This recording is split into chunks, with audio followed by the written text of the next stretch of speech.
from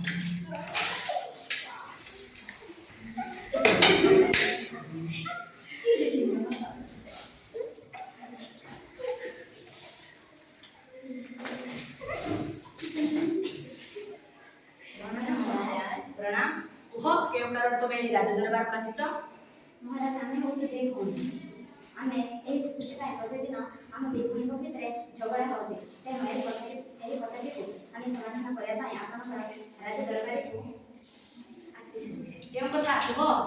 एही सृष्टि मोर मु तार मां नहीं महाराज ए सृष्टि मोर मते दे दियो महाराज नहीं महाराज एही सृष्टि मोर मु नहीं तार मां महाराज ए सृष्टि मोर नहीं महाराज ए सृष्टि मोर बस कृतदास आज्ञा महाराज जाओ खंडा धरि के आसो पचर एही सृष्टि कहार प्रकृत रे नवधुनी को मधरे सृष्टि कहार एही सृष्टि मोर मु तार मां ए सृष्टि मोर मु तार मां ना एही सृष्टि मोर मु ना तार ए मां सृष्टि मोर मते बस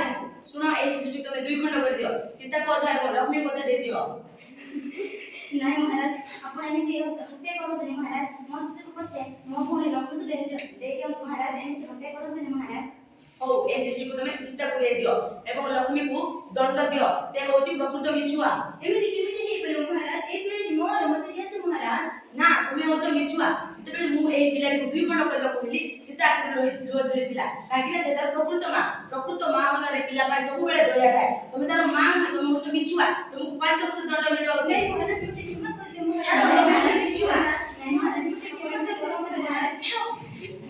महाराज मो आपण हाथ दे महाराज मो पुरी कमी कष्ट पाइबा मु देखि पाइ महाराज मो पुरी छाड़ी दम महाराज मो आपण को नेउडा होची महाराज मो पुरी छाड़ी ओ तेबे मु छाड़ी देउची तमे आज चलो केबे किसी झगड़ा करबा नहीं ना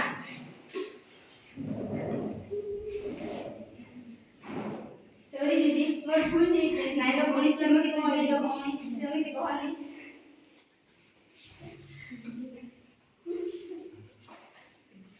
धन्यवाद महाराज आपनको पाई आम कथाटी समाधान हो जाय महाराज आज लो केबे झगड़ा करबा नहीं ना एही गोटे शिशु को तमे दुई भौणी पालेबो यार भलरे जत्न ने बहला धन्यवाद